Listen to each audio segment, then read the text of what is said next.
Alright, I'm just going to make another quick video here. This is a continuing series on whether or not I believe that President Zelensky from Ukraine is the Antichrist. I know that's a big stretch right now to say something like this. I'm not a scholar.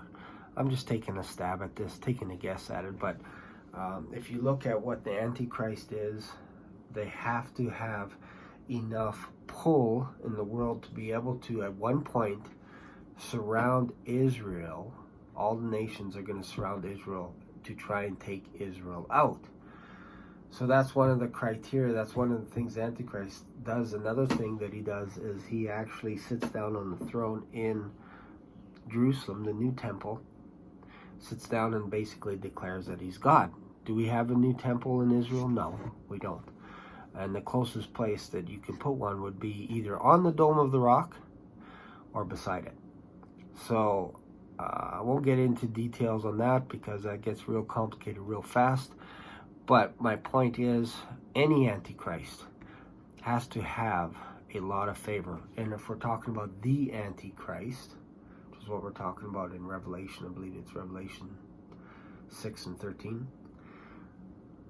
There have been many antichrists that have come and gone. Jesus even said that that's what's going to happen. But this one is the one that ushers in basically the end times. So Zelensky falls into that category because he uses a lot of social media. He came into power in kind of a weird way. He was an actor for a TV show called We the People or whatever, and that's the name of his party. Don't quote me on that. And his name actually means gift of God. That's kind of crazy. Zelensky, gift of God. So that's kind of strange. But you can dive into this quite a bit just because a few things line up. He's the 6th president and all this kind of stuff. But I won't get into too much detail there. What I want to talk about is whether or not I think the U.S. has more to deal with this Ukraine situation, this Ukraine war with Russia right now than meets the eye. Is it possible that the U.S. could have could have in some way, some shape, baited Putin to start a war with Ukraine? Is it possible? Yeah, it's possible on the uneducated side of things. You can just snap to that conclusion and say that. But if you dig a little bit deeper, it's really complicated. It's really complicated. There has been situations where the U.S. and Russia have worked together on, for example, in places like, I believe it was Afghanistan, before the U.S. started funding the Taliban and training them and all this kind of stuff. They were working together on trying to, I guess, keep the peace in Afghanistan at one point in time.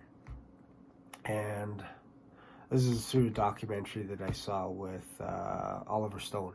Interesting documentary, about 3 or 4 hours long, with Oliver Stone interviewing Putin. So, my point is, in history, the U.S. has been in situations where it probably shouldn't have been in, and caused things to happen that maybe it shouldn't have done.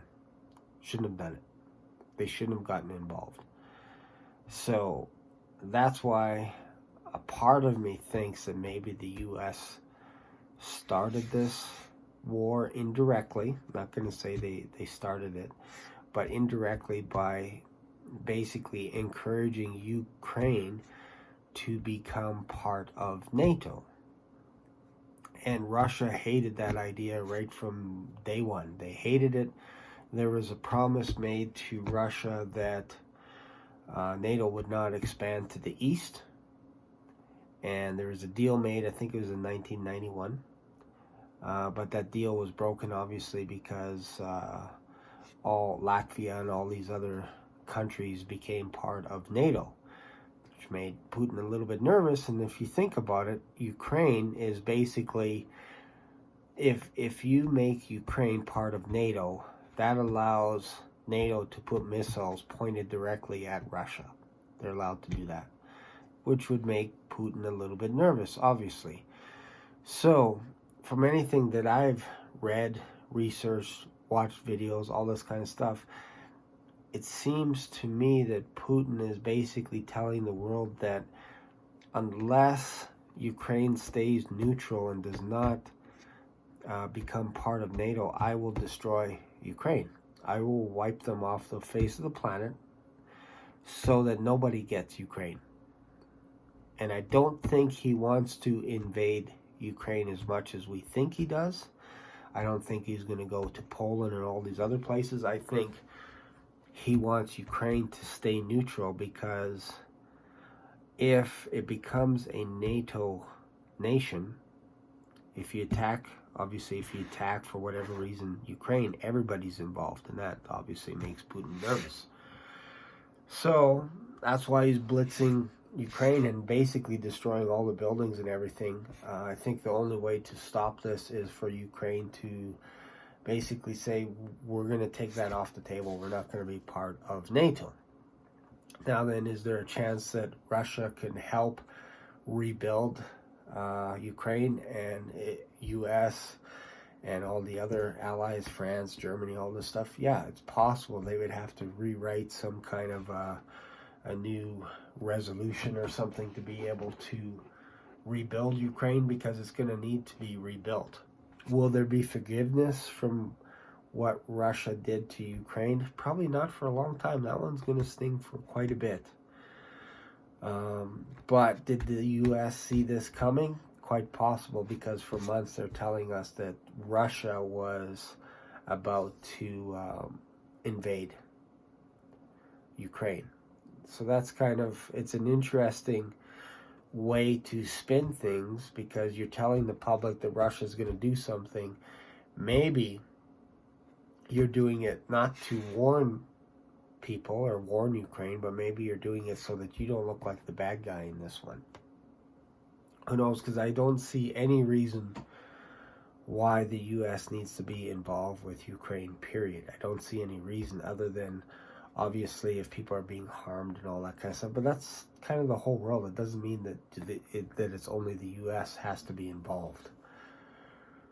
I'm not talking about humanitarian stuff, because there's problems going on all over the world. It's just strange right now that Ukraine has the whole attention of the world. So that is why I started thinking, geez, maybe Zelensky is the Antichrist. I don't know. But there's lots of stuff, lots of things going on right now that is just bizarre, and I can't put my finger on it right now. Something not right. Something not right.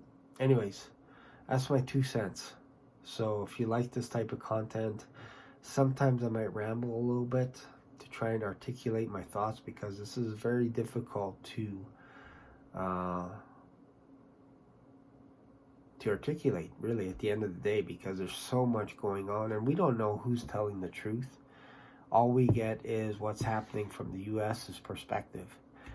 And in our country, basically all the media is bought out by the government, CBC, CTV, CFN, all this kind of stuff too. So it makes it tough to basically step back and have an observation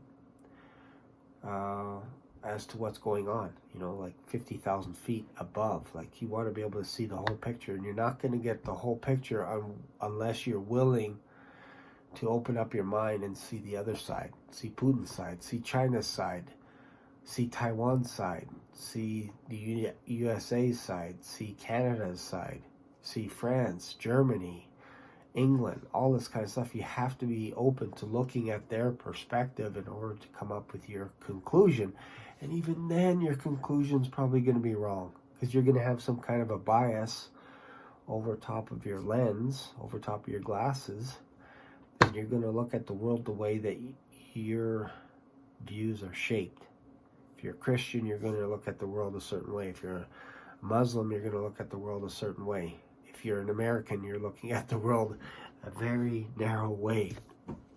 That's it. So hopefully that makes sense. If you like this type of content, let me know in the comments. Don't forget to subscribe, and I'll see you in another video. Bye for now.